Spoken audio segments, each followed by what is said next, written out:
चलो आज हम स्टार्ट करेंगे गॉस प्रमेय, जो भी बहुत ही इंपॉर्टेंट है 12th क्लास में। यदि कोई इस चैप्टर में से कुछ छोड़ना भी चाहता है तो क्या है, गॉस प्रमेय को कर लेता है, बाकी सब कुछ छोड़ देता है। ठीक है ना। तो गॉस प्रमेय मतलब समझ सकते हो कितनी इंपॉर्टेंट है। ठीक है, एग्जाम में आती है। ठीक है, 100% इसके चांस रहते हैं आने के। किसी भी साल ऐसा हो कि नहीं आए, बाकी हर साल आने के चांस बने रहते हैं इसके। ठीक है, तो इसको अच्छे से समझना है।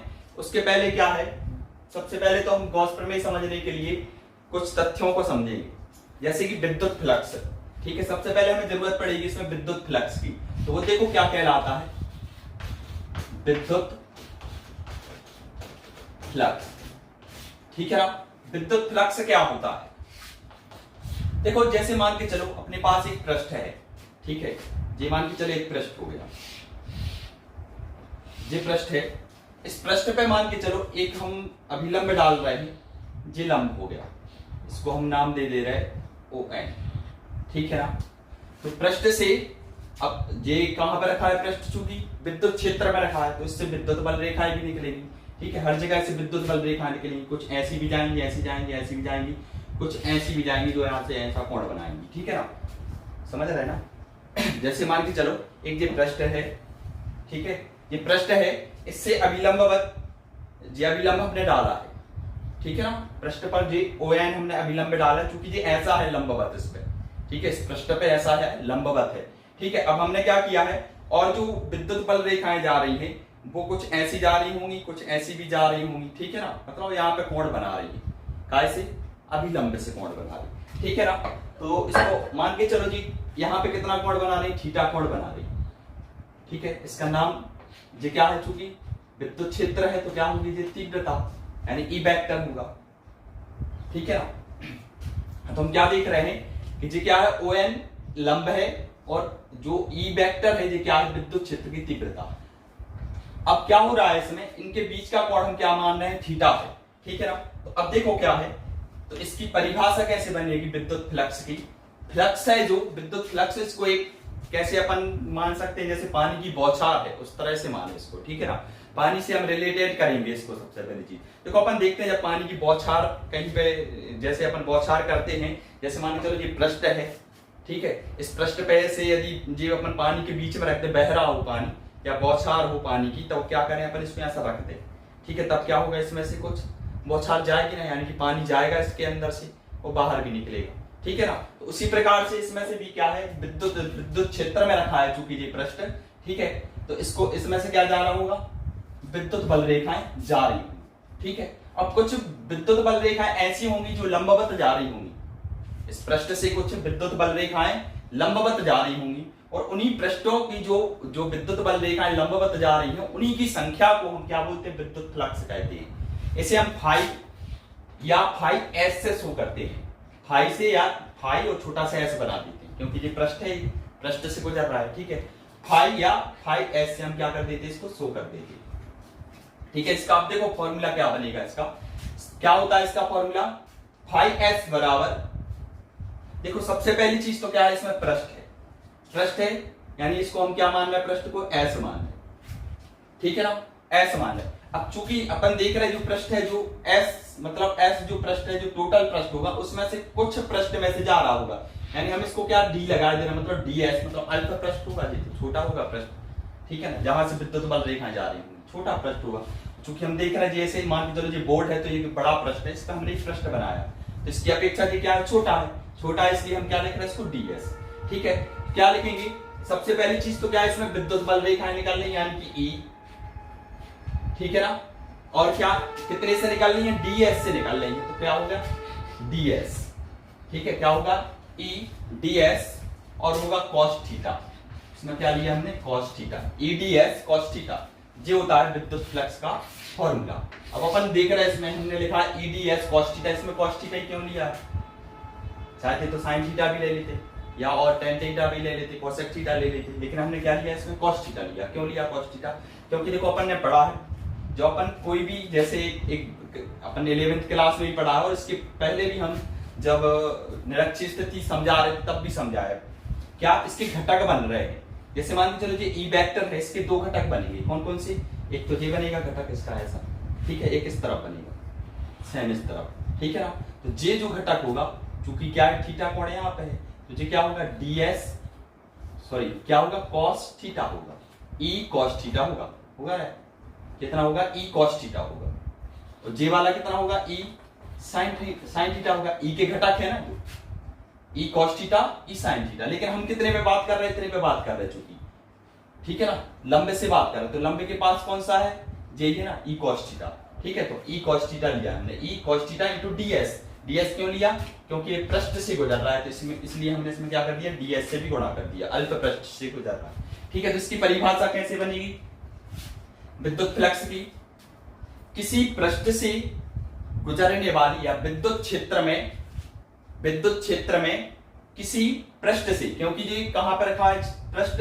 विद्युत क्षेत्र में रखा, तो विद्युत क्षेत्र में किसी पृष्ठ से गुजरने वाली अभिलंबवत बल रेखाओं की संख्या, अभिलंबवत बल रेखाओं की संख्या को विद्युत फ्लक्स कहते हैं, ठीक है। तो जिकाई की परिभाषा हो गई विद्युत फ्लक्स की, हो गई किसी पृष्ठ से, विद्युत क्षेत्र में किसी पृष्ठ से अभिलंबवत गुजरने वाली विद्युत बल रेखाओं की संख्या को विद्युत फ्लक्स कहते हैं, ठीक है। इसका फॉर्मूला होता है ds बराबर eds cos थीटा, कितना होता है eds cos थीटा।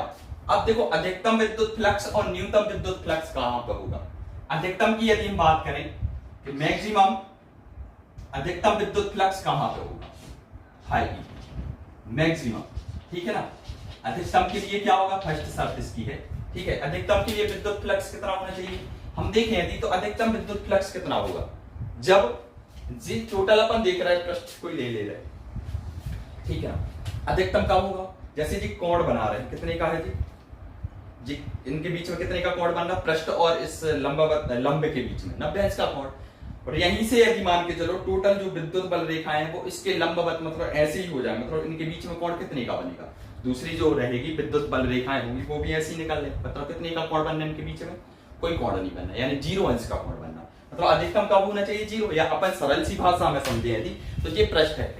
अब हम इसको कैसा रखें, मतलब पानी है जो मान के चलो पानी से इसको रिलेट कर रहे थे अभी, ठीक है, तो इसमें से पानी निकल रहा है, उसको कैसा रखें इस पृष्ठ को, इसमें से अधिकतम निकले, ऐसे ही रखेंगे ना, इस तरफ से पानी बह रहा है, इस पृष्ठ को ऐसा रखेंगे तो इसमें से ज्यादा जाएगा पानी, ठीक है ना, अधिकतम होगा ना, अधिकतम विद्युत फ्लक्स कितना होगा जब इसको, अब लेकिन जो तो अब ये क्या है इसके लंबवत तो यही है, और लंबवत ही क्या जा रहा है विद्युत फ्लक्स जा रहा है, तो इनके बीच में कोण कितने का बनना, कोई कोण नहीं बनना, यानी 0 अंश का कोण बनना है। तो अपन क्या लिखेंगे इसको, जब थीटा बराबर कितना होना चाहिए 0 अंश, कितना होना चाहिए 0 डिग्री, यानी कि पृष्ठ कैसा हो, पृष्ठ से विद्युत बल रेखाएं कैसी हो, लंबवत हो, कैसी हो लंबवत होंगी, तब थीटा बराबर कितना होगा 0 होगा, क्योंकि इसको ऐसा रखा है जी, जो एन है ना जो ऐसा बना है, ठीक है, अभी लंब है तो ऐसा बना है, और ऐसे क्या हो रहा है, इसको अपन बोर्ड पे तो बना नहीं सकते ऐसा, इसलिए इसको ऊपर की ओर बना दिया, ठीक है, तो ऐसा बना, और यहीं से क्या निकलनी है विद्युत बल रेखा, तो उनके बीच में कोण कितने का बनेगा 0 का, लंबवत भी है और 0 का बनेगा, ठीक है ना, यानी कि फाई ds कितना हो जाएगा cos 0 अंश, और cos 0 का मान कितना होता है 1, यानी कितना हो जाएगा e ds, जो हो गया अधिकतम विद्युत फ्लक्स, ठीक है। न्यूनतम कब होगा, सेकंड शर्त में न्यूनतम विद्युत फ्लक्स कब होगा, न्यूनतम विद्युत फ्लक्स कब होगा, जब मान के चलो, फिर से देखिएगा बार, जब मान के चलो पानी ऐसा बह रहा, यदि हम मान के चलो एक छन्नी है, इसको छन्नी मान के चल रहा है, ये छन्नी है, अगर हम इसको ऐसा रखते हैं, पानी ऐसा बह रहा है, इसमें से कितना पानी जाएगा, बिल्कुल नहीं जाएगा, मतलब क्या कर रहे हैं, लंब तो अपना ऐसा ही है पृष्ठ के लंबवत, ठीक है ना, लंब तो यही है लंब, लेकिन यदि हम इसको पृष्ठ को ऐसा घुमा दे, जब ऐसा घुमा दे तो लंब कैसा हो गया जे हो गया, और पानी कैसा जा रहा है ऐसा, मतलब विद्युत बल रेखा ऐसी जा रही है और पृष्ठ का लंब ऐसा है, मतलब कितने अंश का कोण होगा, ऐसे में और ऐसे में, ठीक है, ये तो लंब है इसका, और जो विद्युत बल रेखाएं जा रही है वो ऐसी जा रही है, मतलब देखो इनके बीच में कितने अंश का कोण बनना, 90 अंश का कोण बनना, यानी कि अपन क्या देख रहे हैं, जो अपन इसको पृष्ठ को कहां रखें, विद्युत बल रेखाओं के समांतर रख दे, विद्युत बल रेखाएं क्या हो, पृष्ठ के समांतर निकले, विद्युत बल रेखाएं जब पृष्ठ के समांतर होंगी तब विद्युत फ्लक्स क्या होगा, न्यूनतम होगा, तब थीटा बराबर कितना होगा, लेकिन 90 अंश होगा, पूरा ना 90 अंश, ठीक है, तो थीटा बराबर 90 अंश होगा, यानी फाई ई बराबर कितना हो जाएगा, ई ds cos 90, और cos 90 का मान कितना होता है हमें पता भी है, 0 ही होता है। ठीक है, तो E ds इंटू कितना हो गया 0, यानी टोटल फ्लक्स कितना होगा 0। मतलब अपन इसको भी देखें यदि कि चलो इसमें से अपन देख रहे थे कितना पानी जा रहा, इसमें से पानी को यदि लेके अपन फ्लक्स को, जो विद्युत फ्लक्स है इसको अपन पानी के बौछार से माने तो पानी इसमें से कितना निकलेगा, जी छन्नी है मान के चलो, कितना निकल रहा, बिल्कुल नहीं, ऐसा रख दो तब पूरा का पूरा पानी इसी में से जाएगा। ठीक है, मतलब टोटल पृष्ठ में से जाएगा। ठीक है ना, इतना समझ में आया। चलो ये तो हो गया क्या, न्यूनतम और अधिकतम विद्युत फ्लक्स। इसके बाद है धनात्मक और ऋणात्मक विद्युत फ्लक्स क्या होता है। ठीक है, अब इसमें ही है धनात्मक और ऋणात्मक। तो देखो हमें पता है क्योंकि विद्युत फ्लक्स है जो, या विद्युत बल रेखाएं तो धन से जाती हैं और ऋण की ओर जाती हैं, धन से ऋण की ओर, पिछली क्लास में पढ़ा था।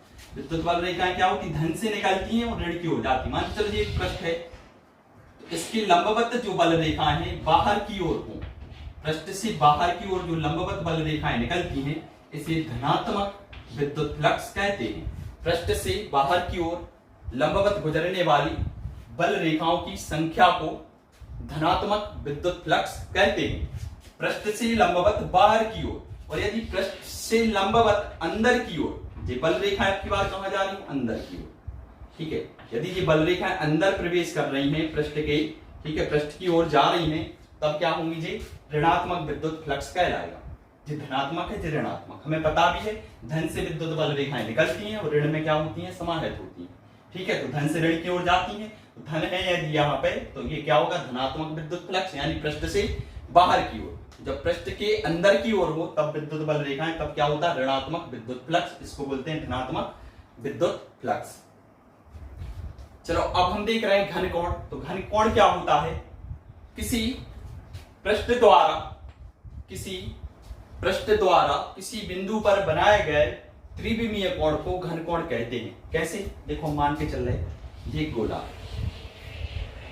या पृष्ठ है जी, ठीक है ना, पृष्ठ है जी, इस पे हम मान के चलो इस बिंदु पे एक कोण बना रहे हैं, समझ में आ रहा होगा कोण, ठीक है ना, कौन सा कोण, जे पृष्ठ द्वारा हमने बनाया है। ठीक है, तो कहां पे जे, इधर जो कोण बन रहा है इसको ही हम घन कोण बोलते हैं। ठीक है, इसको हम काय से शो करते हैं, डी ओमेगा से शो करते हैं। काय से शो करते हैं, डी ओमेगा से। इसको ओमेगा से भी शो कर सकते हैं, यदि संपूर्ण पृष्ठ के लिए है तो ओमेगा से, और अल्प पृष्ठ के लिए है तो डी ओमेगा से। ठीक है, मान के चलो ये बिंदु क्या है, ओ है, ठीक है ना, तब क्या होगा, इससे आर दूरी पर ये पृष्ठ है, तो इधर क्या होगा, आर वेक्टर हो जाएगा ये, तो ये पृष्ठ का वेक्टर कितना होगा, एस वेक्टर हो जाएगा, और दोनों के बीच का कोण कितना होगा, थीटा। ठीक है, तो देखो इसकी कल्पना कैसे करें, ये कैसा होता है, त्रिविमीय रूप में होता है। त्रिविमीय रूप में मतलब जैसे अपन शंकु देखते हैं, तो शंकु है, शंकु के जो नीचे का जो हिस्सा होता है तो वो एक त्रिविमीय आकार में क्या बनाता है, कोण बनाता है। त्रिविमीय होना चाहिए, मतलब ऐसा होता है। ठीक है ना, शंकु है तो इसके इधर पे जो कोण बन रहा है जो लास्ट में, वही क्या होता है, उसका घन कोण कहलाता है, त्रिविमीय होना चाहिए। ठीक है ना, तो जैसे इसका हाँ क्या होता है, डी ओमेगा बराबर होता है, घन कोण बराबर कितना होता है, ds cos theta upon R square, ये इसका फॉर्मूला होता है काय का, घन कोण का। ठीक है ना, ये क्या है, अल्प कोण के लिए है, अल्प पृष्ठ के लिए है, डी ओमेगा बराबर ds cos theta upon R square. यदि मान के चलो संपूर्ण पृष्ठ के लिए निकाल रहा हूं तब क्या होगा, ओमेगा बराबर हम क्या कर देंगे, टोटल इंटीग्रेशन कर देंगे काय का, डी ओमेगा का। ओमेगा का मान निकाला तो हम क्या करेंगे, डी ओमेगा कर देंगे, इसका इंटीग्रेशन, मतलब छोटे छोटे पार्ट ये मिलके क्या बना देंगे, ओमेगा बना देंगे। ठीक है ना, ये छोटे छोटे पार्ट मतलब छोटे छोटे कोण मिलते जाएंगे तो क्या बन जाएगा, एक टोटल कोण बन जाएगा, उसको हम बोलेंगे ओमेगा। ठीक है, इसका चलो हम यहां से मान रख दे रहे, कितना हो जाएगा, ओमेगा बराबर कितना हो जाएगा, डी ओमेगा का मान है अपना ds cos theta upon R square. ठीक है ना, और इसका टोटल जो मान होता है वो होता है 4 पाई स्टेरेडियन, 4 पाई स्टेरेडियन। इस टोटल का जो मान दिख रहा है integration ds cos theta upon R square, इसका टोटल मान कितना होता है, 4 पाई स्टेरेडियन। ठीक है ना, क्या है ये स्टेरेडियन, क्या है इसका मात्रक है, काय का, घन कोण का मात्रक। ठीक है ना, कोण का मात्रक क्या होता है, रेडियन, और घन कोण का क्या होता है, स्टेरेडियन। तो ये इसका हो गया क्या, मात्रक। इसकी अब हम जैसे ही हम गॉस प्रमेय करेंगे ना तो इसमें इसकी जरूरत पड़ेगी हमें। ठीक है, अब हम स्टार्ट कर रहे हैं गॉस प्रमेय, जो कि बहुत ही इंपॉर्टेंट क्वेश्चन है, पेपर में आता ही है, 5 नंबर में पूछा जाता है। क्वेश्चन कैसा आता है जी, गॉस प्रमेय क्या है, लिखिए एवं सिद्ध कीजिए। हमें गॉस प्रमेय का कथन लिखना होता है और इसको सिद्ध करना होता है। ये 5 नंबर में पूछा जाता है और बहुत ही इंपॉर्टेंट क्वेश्चन है, ठीक है, अच्छे से समझना इसको, ठीक है। सबसे पहले हमें इसमें 3 चीजें पता होनी चाहिए, एक तो कथन इसका, ठीक है ना, इसका गणितीय रूप, और इसको हमें तीसरे नंबर पे इसको प्रूव करना है, प्रमाण भी बोल सकते हैं हिंदी में, ठीक है ना, प्रूफ या प्रमाण, ठीक है। अब देखो सबसे पहले हम इसको समझे थोड़ा सा क्या होता है। सबसे पहली चीज तो गॉस प्रमेय है जो वो बंद पृष्ठ के लिए लगती है। गॉस प्रमेय क्या लगता है, केवल बंद पृष्ठ में। मान के चलो ये एक पृष्ठ है, कैसे भी हो पृष्ठ बंद होना चाहिए, उससे मतलब नहीं है वो बंद है ना, कैसे भी बना सकते हो पृष्ठ, बिल्कुल गोल बना सकते हो या टेढ़ा मेढ़ा जैसा भी बनाना बना सकते हो, ठीक है, केवल बंद होना चाहिए। ये बंद पृष्ठ है, इसके अंदर मान के चलो हम एक आवेश मान लें कि इसके अंदर एक प्लस क्यू आवेश रखा है, कहां पे, बिंदु O पर, बिंदु O पर एक प्लस क्यू आवेश रखा, ठीक है ना। हम क्या कर रहे हैं, ये पृष्ठ है, इसको हम ऐसे मानना है कि ये पृष्ठ है जो टोटल ये क्या है, एस है, ठीक है। तब हम एक इस पे अल्प पृष्ठ ले रहे हैं, इस पृष्ठ पे हम क्या ले रहे हैं, अल्प पृष्ठ ले रहे हैं, ये हमने अल्प पृष्ठ ले लिया इस पृष्ठ पे, ठीक है ना, ये हो गया क्या, अल्प पृष्ठ। इस अल्प पृष्ठ पे देखो केंद्र से क्या बन रहा है, एक कोण बन रहा है अल्प पृष्ठ के द्वारा। इस अल्प पृष्ठ से क्या हो रहा है, अल्प पृष्ठ है, टोटल पृष्ठ एस है, तो अल्प है तो इसको हम क्या मान लेंगे, ds, ठीक है ना, अल्प है तो ds मान लेंगे, ठीक है। इसके केंद्र पे एक कोण बन रहा है और हमने अभी पढ़ा है इस कोण को हम क्या बोलते हैं, घन कोण बोलते हैं, यानी डी ओमेगा, क्या कहलाता है जी, डी ओमेगा, ठीक है ना। ये पृष्ठ एस हो गया, ठीक है ना। जो इधर पे मान के चलो एक बिंदु है कोई भी, तो हम मान के चल रहे हैं इस पृष्ठ तक की जो दूरी है टोटल वो कितनी है, यहाँ पे केंद्र से r दूरी पर स्थित है, ठीक है ना। अब इसको देखो, यहाँ पे विद्युत क्षेत्र की तीव्रता मान के चलो कितनी है, ई वेक्टर है, और पृष्ठ का लंब वो कितना है, ds है, ds वेक्टर होगा, ठीक है। और इनके बीच जो कोण बनेगा वो कितना माना हमने कि थीटा है, ठीक है ना। ये सब हमें लिखना भी पड़ता है, ठीक है। सबसे पहले बात आती है अब कथन की, तो इसका कथन क्या बनेगा, हमने क्या देखा कि बंद पृष्ठ है, इसके अंदर प्लस क्यू आवेश रखा है, ठीक है ना।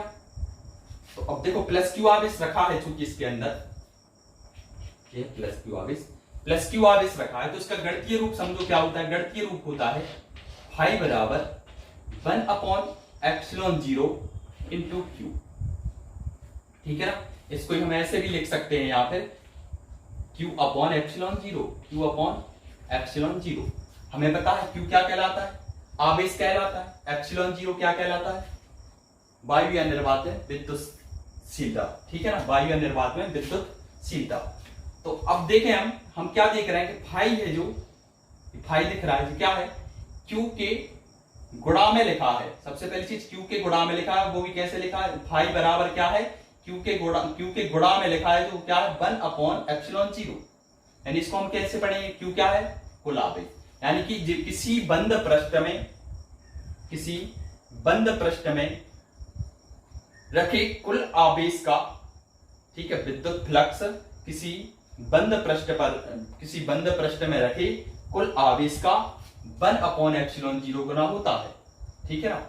या किसी पृष्ठ से गुजरने वाला कुल विद्युत फ्लक्स, कैसे बोलेंगे, किसी पृष्ठ से गुजरने वाला, इस पृष्ठ से जो विद्युत फ्लक्स गुजर रहा होगा, कुल पृष्ठ से गुजरने वाला कुल विद्युत फ्लक्स, या किसी पृष्ठ से गुजरने वाला कुल विद्युत फ्लक्स, यानी कि फाई से शो कर रहे हैं इसको, किसी पृष्ठ से गुजरने वाला कुल विद्युत फ्लक्स फाई, उस पृष्ठ के अंदर उपस्थित कुल आवेश का, देखो उस पृष्ठ के अंदर उपस्थित है आवेश, उस पृष्ठ के अंदर उपस्थित कुल आवेश का 1/ε0 गुना होता है। क्या बनेगा इसका कथन, याद नहीं करना हमें, ये अच्छे से सुन लो और समझ लो केवल यहां से, ठीक है ना। सबसे पहली चीज फाई क्या है, विद्युत फ्लक्स है, तो किसी पृष्ठ से, या बंद बोल सकते हैं, किसी बंद पृष्ठ से, बंद है क्योंकि, तो किसी बंद पृष्ठ से गुजरने वाला संपूर्ण विद्युत फ्लक्स, फाई क्या है, किसी बंद पृष्ठ से गुजरने वाला संपूर्ण विद्युत फ्लक्स, उस पृष्ठ के अंदर उपस्थित, क्यू क्या है, कुल आवेश है, तो उस पृष्ठ के अंदर उपस्थित कुल आवेश का 1/ε0 गुना होता है। ये क्या हो गया, इसका कथन होगा। अब चलो देखो इसका प्रमाण। तो प्रमाण में सबसे पहले हमें चित्र आना चाहिए, ये चित्र बनाना है और इसमें लिखना है। तो लिखना क्या है, अपने मन से ही लिखना है, जैसा भी आपको लिखना वैसा लिख सकते हो, ठीक है ना। जैसे हम थोड़ा सा बोल दे रहे हैं इस चित्र को देख के, अपने हिसाब से ही लिखते हैं सब, ठीक है। आपको भी अपने हिसाब से लिखना, जरूरी नहीं कि जैसा हम बता रहे वैसा लिखो या जैसा बुक में लिखा वैसा लिखो, ठीक है। ये सब अपने हिसाब से लिखा जाता है। तो क्या है, सबसे पहली चीज तो माना कि S एक बंद पृष्ठ है जिसके अंदर प्लस क्यू आवेश, बिंदु O पर प्लस क्यू आवेश रखा है, ठीक है। DS पृष्ठ पर DS अल्प पृष्ठ लेते हैं जिसके द्वारा केंद्र O पर d ओमेगा कोण बनता है, ठीक है। इधर लिख सकते हैं R दूरी पर DS लेते हैं जिससे R दूरी पर क्या d ओमेगा कोण बनता है। और यहां लिख सकते हैं DS क्या है, पृष्ठ का लंब है, और E क्या है, विद्युत क्षेत्र की तीव्रता है, और दोनों के बीच का कोण क्या है, थीटा। तो ये हम अपने मन से लिख सकते हैं। चल अपन अब तो पुरानी क्लास पे जा रहे हैं, अपन ने विद्युत क्षेत्र की तीव्रता निकाली है, ठीक है ना।